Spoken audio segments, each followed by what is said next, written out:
Good morning, friends, and welcome to Billionaire Traders Club. This is Ayan, and today is 30th of September 2021. तो दोस्तों, आपका कैसा रहा expiry का experience अब तक? मार्केट की खबर हम लेते हैं अभी मेजर ग्लोबल इंडाइसेस के थ्रू। तो अगर हम अभी देखें जापानीज़ मार्केट, ये फ्लैट चल रहा है 37.21। ऑस्ट्रेलियन मार्केट और न्यूजीलैंड मार्केट काफ़ी उछाल पे है। ऑस्ट्रेलियन मार्केट 132 और न्यूजीलैंड मार्केट 4.96 पॉइंट्स ऊपर है, ऑलमोस्ट 1.71 और रिस्पेक्टिवली, और 1.34% ऊपर है। शंघाई 0.37% ऊपर है। श्वेजन कंपोनेंट 1.42% है। चाइना का FTSE 0.13, शंघाई 0.49%। तो ओवरऑल चाइनीज़ मार्केट हल्का सा पॉजिटिव है। हैंगसेंग डाउन है, ऑलमोस्ट 1% डाउन है। ताइवान हल्का से ऊपर है, 56 पॉइंट्स ऊपर है। कॉस्पी भी फ्लैट ही है, 7 पॉइंट्स ऊपर है, 0.22% है। कल का हम यूरोपियन मार्केट्स देखें तो यूरोपियन मार्केट्स में काफ़ी हरियाली दिख रही है। डैक्स 0.77% ऊपर है, लंदन 1.14% ऊपर है, तो इसमें काफ़ी ग्रीनिश रहा। इंडिया विक्स अब थोड़ा सा कूल डाउन हुआ है। S&P 500 अभी भी 22 पे है, जो कि काफ़ी बियरिश है। डाउ जोन्स और S&P 500 पॉजिटिव तो था, बट मेरे हिसाब से फ्लैटिश है, और नैस्डैक नेगेटिव रहा, फ्लैटिश नेगेटिव रहा। अभी हम निफ्टी, बैंक निफ्टी, सेंसेक्स को देखेंगे। सेंसेक्स वापस 60,000 के नीचे चला गया है, फ्लैटिश है। निफ्टी भी फ्लैटिश है, नीचे जाके फिर ऊपर आया, फिर नीचे जा रहा है। निफ्टी बैंक भी फ्लैटिश है। SGX निफ्टी को देखेंगे तो SGX निफ्टी सुबह से सिंगापुर में जो निफ्टी का फ्यूचर्स ट्रेड होता है, उसका क्यू लेके निफ्टी नीचे स्टार्ट हुआ था और अभी थोड़ा सा ऊपर नीचे हुआ है। डाउ फ्यूचर्स का 15 मिनट्स का चार्ट देखे तो बियरिश था, अभी थोड़ा सा पॉजिटिविटी लाने की कोशिश कर रहा है। USD INR 74.352 के आसपास है, जो कि काफ़ी, इसका मतलब US डॉलर काफ़ी हाई ट्रेड कर रहा है, लगातार ऊपर ही की तरफ ही जा रहा है। अभी उसने एक रेंज, पहले रेंज पकड़ा था, रेंज को तोड़ दिया है इसने काफ़ी दिनों तक। US डॉलर इंडेक्स फ्यूचर्स ऊपर जा रहा है, 94 के ऊपर जा रहा है, एंड काफ़ी लंबे टाइम तक ये 93, 94 इधर, सॉरी 93, 92 में ही हिला हुआ था। अभी ऊपर उठने की कोशिश कर रहा है against all the other currencies. Bitcoin की खबर ले तो Bitcoin is trying to recover, but अभी भी this is a no trade zone. यहाँ पे मुझको लगता है कि बड़े लोग एंट्री मार रहे हैं। वॉल्यूम्स देखें, अगर इसमें वॉल्यूम को हम ला सकते हैं कि नहीं, तो वॉल्यूम एक फैक्टर रहता है। यहाँ पे आप देख सकते हैं कि अबव एवरेज वॉल्यूम लाने की कोशिश की जा रही है ऑन अ 4 आवर चार्ट। तो एक आवरली चार्ट में भी हम देख सकते हैं कि ये बाहर तो आया है, बट यहाँ पे ग्रेनिश जो इशू को इंडिकेटर के हिसाब से ग्रेनिश ये नहीं आया, तो यहाँ पे वापस नीचे जाने की संभावना है। तो I do not recommend getting into bitcoins at the moment. Bitcoins को अगर आपको लेना है तो देखिए, जैसे जैसे ये इंडिकेटर बताता है इचिमोकू का, कि ये सिंपल वर्ड्स में बता रहा हूँ कि लाल शेड्स आएंगे तो ऊपर जाके ये नीचे आने की संभावना रहती है। ग्रीनिश शेड्स में अगर ऊपर जाता है तो आप यहाँ पे बाय करना चाहिए इचिमोकू इंडिकेटर में। This is a simple way of putting and Ichimoku indicator. ज़्यादा मैं कॉम्प्लिकेशंस में नहीं जा रहा हूँ। तो getting into nitty-gritties of Nifty futures और वेरियस ट्रेड्स जो आपको लेना है। अभी 10:24 हुआ है। 10:24 में आप देख सकते हैं कि जो फिबोनाची बनाया है मैंने, तो फिबोनाची में 78 में जाके यहाँ पे रिवर्सल आया एंड देन अराउंड 50% में वापस एक रिवर्सल आया है। अगर हम VWAP, EMA20 various resistance through Fibo and RSI का एग्जाम्पल ले। Sorry, I'm having trouble connecting to the internet. It looks like a router issue, so try restarting it. Unplug the router, wait 10 seconds, then plug it back in. हाँ, तो यहाँ पे अगर हम देखें 10-12 3 minutes chart में 10-12 के बाद जो कैंडल बनाए हैं 42, तो ये 45 के नीचे आ गया है। तो this is a very good place to take shots. ये VWAP के नीचे भी है, RSI 45 के नीचे भी जा गया है। तो and it is crossing below support area 17683.05 in futures. तो I would recommend go short at this moment and यहाँ से आपको जब तक 40 के नीचे रहेगा आप शॉर्ट में रहेंगे तो अच्छा रहेगा। बैंक निफ्टी को देखेंगे तो 50-48, हाँ, तो ये this is also crucial level. VWAP के नीचे अगर गया एंड दिस आई थिंक 38 वाला part will be creating a sort of 37,800 will be creating a sort of resistance. ये अगर क्रिएट कर रहा है, हाई वॉल्यूम्स आए और 45 के नीचे चला गया और सस्टेन किया तो आपको शॉर्ट्स लेना चाहिए। एट द मोमेंट शॉर्ट्स नहीं है, but by the time you are seeing the video may be it is below 45 and it will be below VWAP, तो that will be a good area to take your trades. India VIX अभी जैसे हमने देखा 18.9025 almost 19 होने को आया है। तो this is a very bearish sentiment.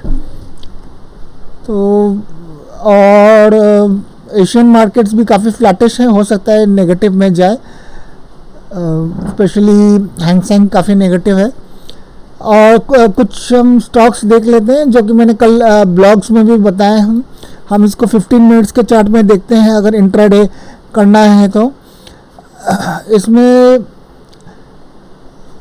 Ashok Leyland को मैंने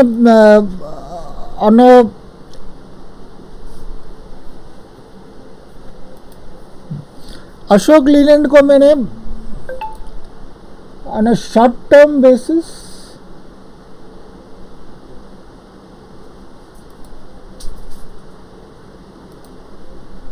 आप देख सकते हैं, कल मैंने मीडियम पे ब्लॉग किया था, इसको बुलिश बताया है।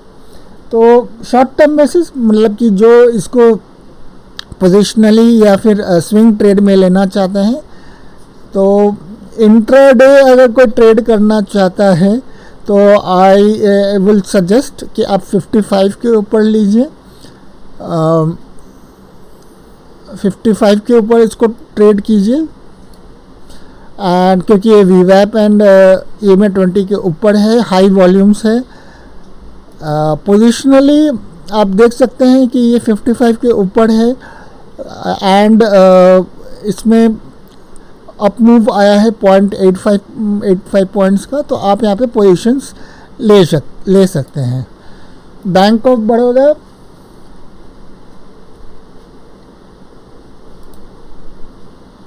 I am bullish on this. One can go long if RSI is greater than 20 तो आप देख सकते हैं इंट्राडे इट इज़ इसमें काफ़ी राइज आया है, ऑलमोस्ट 1.40 1.71% का।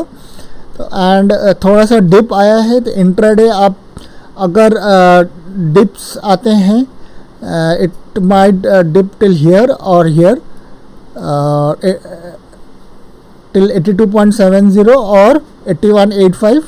So you can go ahead and buy at 82.70 or 81.85.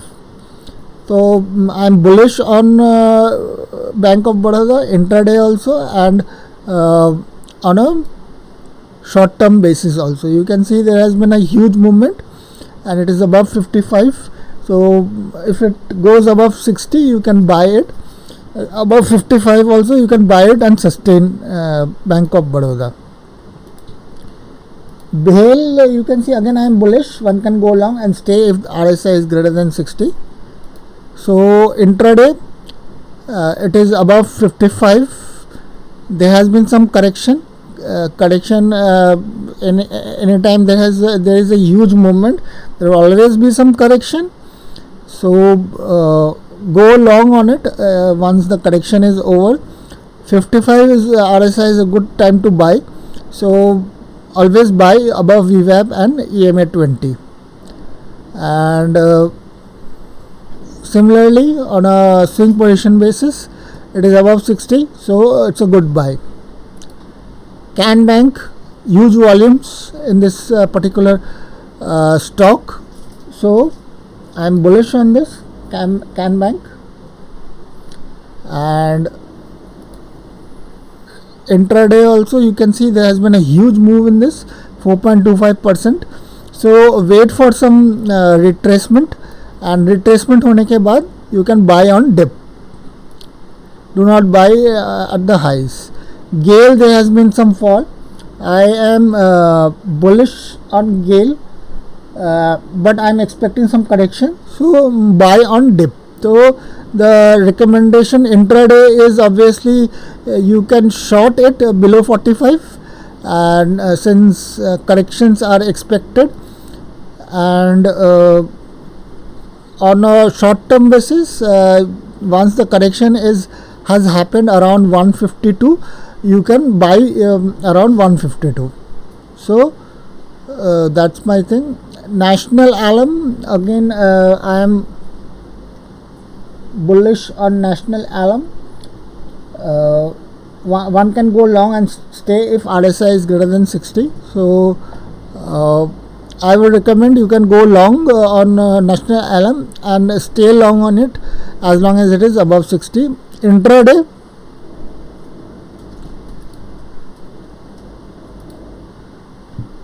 so let's check National Alum's daily charts and 15 minutes chart. So it's kind of moving in a sideways at the moment, and there has been slight correction. So one since it is above VWAP and EMA 20, you can buy if RSI moves above 60, and I will look into the volumes. If volumes expand, I would buy into National Alum. At the moment, no trades are recommended. SBIN, I am bullish. It has been sideways in the first 45 minutes of the day. Then it had moved up with volume, and there was a doji in the first 15 minutes, and then there was a bit of correction. And I don't expect the correction to close below VWAP. It been a bullish stock, and it is not gone below 60 either. So this correction can give intraday opportunities. So you can buy SBI at the moment, both for intraday and as well as short term purposes. So look at it on a 15 minutes chart. Again, that it has corrected a bit, on an intraday chart, on a 15 minutes chart, after having a doji.